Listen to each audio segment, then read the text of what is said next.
l'Union africaine, dans une profonde crise, une crise très sévère, l'Union africaine n'arrive pas à régler les problèmes du continent. C'est clair. Ce que l'Union européenne arrive à faire pour l'Europe, l'Union africaine n'arrive pas à le faire pour l'Afrique.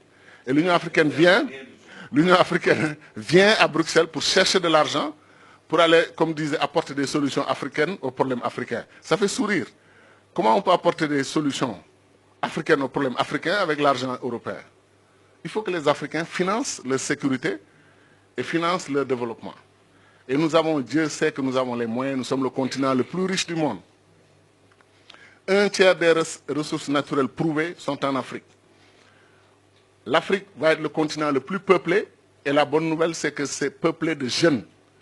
Quand l'Europe vieillit, l'Amérique vieillit, l'Asie vieillit, l'Afrique, par la grâce de Dieu, rajeunit. Nous sommes 1 milliard d'Africains, dont plus de 60% de jeunes. Et dans moins de 30 ans, on sera 2 milliards d'Africains, dont une grande majorité de jeunes. Maintenant, les jeunes, c'est un atout qui peut être une bombe. Si nous nous débrouillons pour avoir la même Afrique, désunie, hyper balkanisée, avec 50 et quelques États, une Afrique pauvre dans un continent le plus riche du monde, ces jeunes-là vont devenir un problème au lieu d'être un atout. C'est pour ça que je dis, je lance un appel, pas pour moi seulement, mais pour tous les panafricanistes. Il faut élire des dirigeants panafricanistes dans nos pays. L'exemple de Wade, Kadhafi et Obasanjo l'a prouvé. Des dirigeants non panafricanistes ne vont pas parler du futur de l'Afrique. Ils vont nous faire rêver en nous faisant croire qu'il est possible de bâtir l'Afrique sans l'unité. Ce n'est pas possible. Ou bien ils vont parler de l'unité du bout des lèvres et ils vont pratiquer autre chose. Nous sommes aujourd'hui dans une situation de non-développement, de développement arrêté, parce que nous sommes divisés. Le Sénégal, la Gambie, la Guinée-Bissau, ce n'est pas possible, ça ne peut pas continuer. Il faut que ces trois pays, plus le Mali, plus la Mauritanie, plus la Guinée-Conakry, plus les autres pays de l'Afrique de l'Ouest, pourquoi on ne crée pas une union politique en Afrique de l'Ouest avec un gouvernement régional, fédéral? Pourquoi on ne peut pas le faire? Et lancer le même appel aux pays de la SADC, qui sont très unis d'ailleurs. Lancer un même appel aux pays de l'Afrique de l'Est. Le pays de l'Afrique du Nord, s'ils étaient unis, vous croyez que l'alliance Maroc-Algérie ne serait pas une puissance comme la France et l'Algérie, la France et l'Allemagne? Très rapidement. Mais chacun est dans sa situation avec les mêmes difficultés et on passe notre temps, chacun d'entre nous est un obstacle pour le développement de l'autre. Vous imaginez que le Mali a 7 frontières. 7. 7 pays empêchent au Mali de voir le soleil, c'est-à-dire de voir la mer et d'accéder.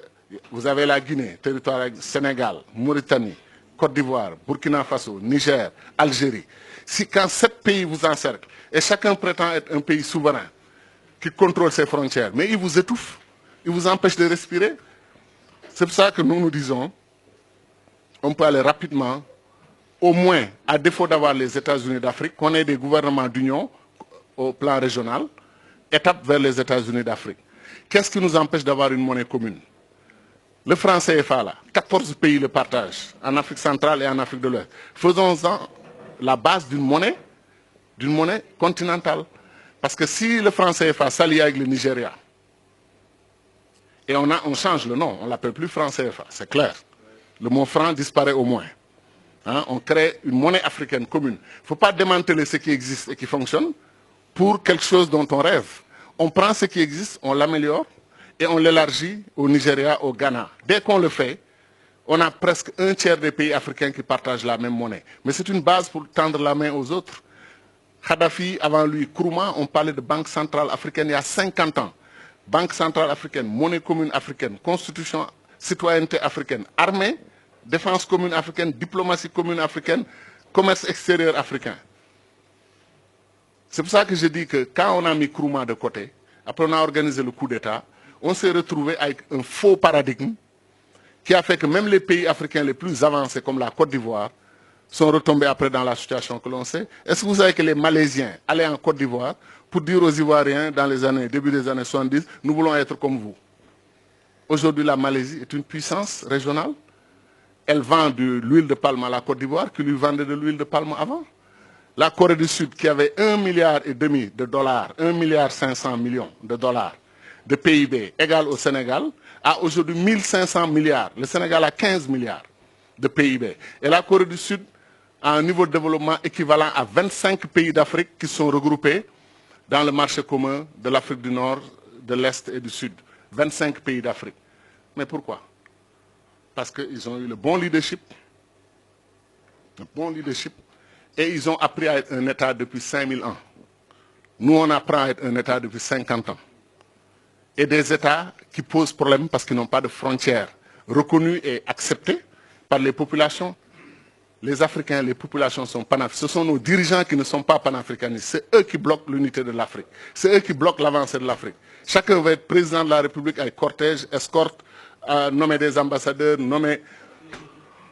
Et je termine sur ça. Les États-Unis ont 13 ministres, les amis. 13 ministres. Première puissance du monde. L'Afrique a plus de 2500 ministres.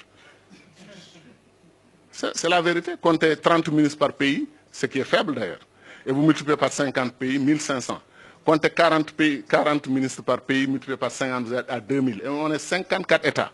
Et si on les suit, ils vont détacher l'Azawad du Mali, ils vont détacher la Casamance du Sénégal.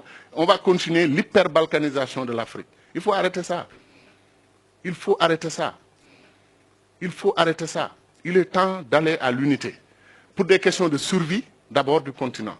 Et ensuite pour des questions d'ambition, que l'Afrique fasse partie des puissances du monde dans 10 ans, 20 ans, à côté de la Chine, qui est un pays aussi pauvre que nous, à côté de l'Inde, qui est un pays aussi pauvre que nous, à côté du Brésil, qui est un pays aussi pauvre que nous. Comment chacun d'entre nous peut faire face à la Chine, faire face à l'Inde, faire face au Brésil, faire face aux États-Unis? Voilà les 4 pays qui vont diriger le monde dans 10, 20 ans. 3 d'entre eux, sont des fédérations. 3 d'entre eux. Et le 4e est en fait, je n'ose pas le dire parce que j'ai trop d'amis en Chine, mais la Chine est un conglomérat de réalités nationales différentes, mais ils se sont unis. Voilà donc pourquoi on a tout intérêt, 1, à intégrer notre diaspora dans le processus de développement, et 2, à aller à l'unité politique.